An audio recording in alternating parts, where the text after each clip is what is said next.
Hi, everybody, and welcome to this episode of Easton Library Community Book Chat.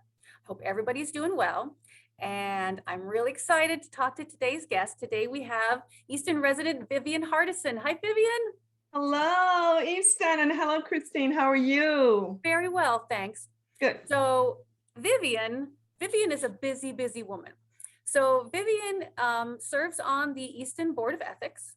She was on the Conservation Commission for 6 years. She is also a psychologist, an entrepreneur, and a life coach. So very busy. And you have written a book, Vivian. Yes, I wrote a little book. It's my husband calls it a pamphlet, but it's my first book I wrote, and I actually wrote this book while I was in the middle of pursuing my master's degree in psychology. Now, don't ask me how I did that, but I did. So I wrote the book. It's called The Benefits of Daily Meditation, Restoring Inner Peace and Balance. And I wrote that book out of an inspiration from the trauma that my grandson experienced at the age of 5. He had a traumatic brain injury, and that the concept of meditation and how to help him recover is something that I use with him, and was inspired to just put it in a little booklet. And that's how the book came about. That's amazing. And so does he practice meditation regularly? Daniel Luke practices meditation his own way, because if you read in the book says there is no right or wrong way to do meditation. Right. He has different things that he does. Sometimes he hums while he's in bed. He's an avid reader. He'll go for little walks with his Grammy. And sometimes he just, for him, playing his games is a way of relaxing. So meditation really is about relaxation, finding a place where you feel safe and peaceful and whole again. And he does different things, all of which I don't know everything that he does do, but I do know of some of the things that he does. That's great. I love that, the idea, because I think for a lot of people, maybe the idea of meditation sounds very complicated. It sounds like you've got to go somewhere and learn how to do it right. And it's going to take time and blah, blah, blah. But I love that it can be, from what you're saying, sort of like whatever works for you, and you can sort of make it your own. Yes, and well said, because meditation isn't about learning how to touch your toes. It's not about any of that. It's about learning about yourself while you're going down and reaching down to touch your toes. And learning to, meditation is so easy. You do it every day. You're breathing. So meditation will be being aware of your breathing, just sitting down for 2 or 3 minutes and just consciously breathing, thinking about and focusing on your breath. Because there's lots of science that show that when you do that, when you have focused attention, even for just a little while, it helps to slow the brain waves down a little bit so you can relax, refocus, and it actually sharpens your intuition and helps to bring some more balance, emotional balance in your life. So it's very simple. You can go walking, you do whatever makes you happy. I have a huge pond in my backyard, and oftentimes when the weather is good, I just go in the backyard, walk by the pond, and just listen to the water flow. That's meditation. Yeah, that's nice. It's such a lovely idea that regardless of where you live or who you are or how much time you may or may not have, you can sort of just take a few minutes and center yourself. Yes. To me, it's about self-love, self-care, because you really can't adequately give care to another until you learn how to take care of yourself. And meditation helps you, gives you permission to do that. If you love on yourself just a little bit more and find your inner peace and calm your own life, then you're less likely to get caught up in drama. You're less likely to even commit bullying or create crises outside of you. And meditation has such an amazing way of doing that. It's very simple, very easy. Just get the book, it's in the library, it's free, go read up on it. You can read it on your coffee break. It's so simple. Yes. Yeah, I love too that it's not a pamphlet, it's definitely a book, but it's not intimidating. It's not, oh, I'm going to read 400 pages of how to meditate. It's great. It's so accessible.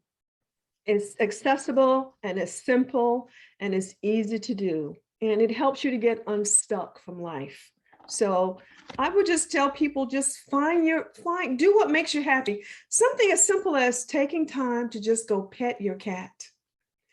Just pet your cat, loving that cat unconditionally, not judging the cat, but just loving the cat.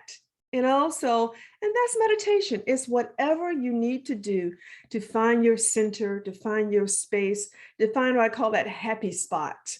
For my grandson, Daniel, look, very early on, he used to do Om, like Om. He would do that with me. And one day I asked him, I said, but Dan, why do you do Om? Why do you do that? And he said, it makes my head feel good. The vibration of the Oms made his head feel good, because that's what the trauma was in his head. It made him feel more calm, more relaxed and focused. And he'd only do it for just a few, like 30 seconds at a time. And then he got to do it about a minute, and then up to 2 or 3 minutes. And then what helps is when I do it with him, we would do it together. And I would encourage parents, when you're starting meditation, especially with your children, do the practice with your child or your son or your daughter. Just sit with them, even if they're reading, sit with them reading, and then take a few minutes together, or a few seconds together. Just do some deep breathing, paying attention to the breath. You'd be surprised as to how much, not only that does that help the child, but how much it helps you and your relationship with your child. Yeah, that's a really good tip for connecting. And I suppose like what comes to my mind is with COVID and with everyone, I think, sort of being to the point where they just so want it to be over. It's almost 2 years, and it's probably this kind of self-care, has maybe never been more necessary for people, because everybody's affected by this than right now. Yeah, I will agree. And I think, COVID, there's some good, there's some bad, and there's some ugly aspects of COVID. And you get to decide which aspect of it you choose to focus on. But you said it correctly, Christine, that there is not an area of life that COVID has not impacted. And to me, the biggest thing COVID has made us do, that was to pause for the cause, to make us sit down and to rethink, or to think, because most of us don't know how to think. We're told what to think, but how many people know how to think anymore? In fact, in school, we're not really taught how to critically think. We're told what to think. And COVID makes you sit down. Some people got very angry over it. They cursed it. It was a horrible thing. A lot of people died and are still dying from COVID. But like anything in life, what matters most is how you look at it and find the good in it for yourself. And the good can be reassessing your life, deciding what's important for you. And as a consequence of COVID, a lot of people decided, you know what? I don't want to go back and forth on the job that I've held for 20 years. I've never been happy with the job. I've always wanted to do X, Y, Z. Now I have a chance to investigate becoming an entrepreneur, or really developing my art skills or my talent and following my bliss. And that's why you see a lot of people don't want to go back to work. Now, some don't want to go back to work because they really just hate their job. Okay.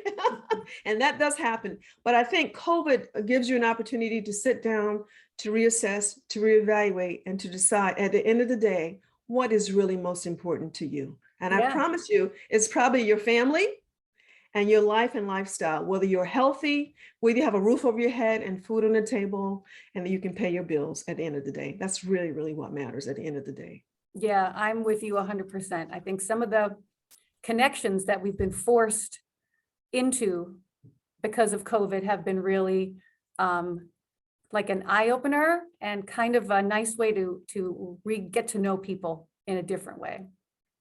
I will admonish people to please take advantage of this, what I call downtime, because for those who don't take advantage, different things can occur. I mean, unfortunately, it took something as catastrophic as COVID to make us slow down.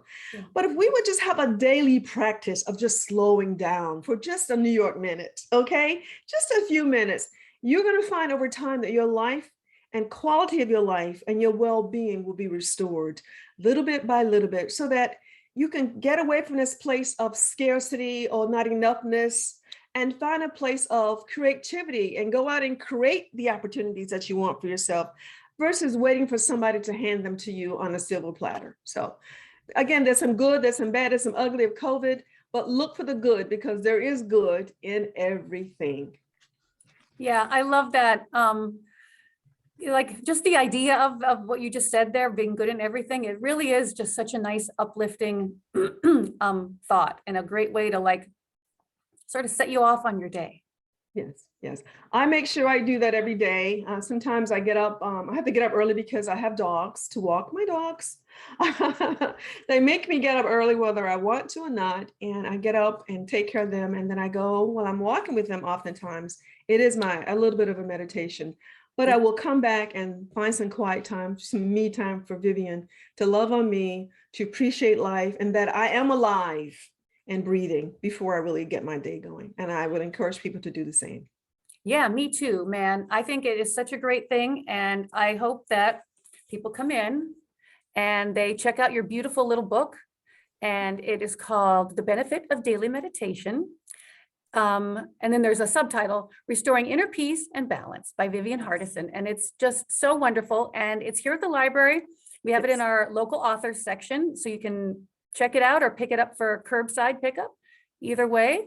And Vivian, thank you so much for talking with me today. Thank you for having me. It is my joy. Again, as I tell everybody, if I cannot add value, I will not participate. So thank you so much for this opportunity to share some tidbits on meditation. Thank you. Well, everyone, we hope you enjoyed this episode and we'll see you again soon. Thank you.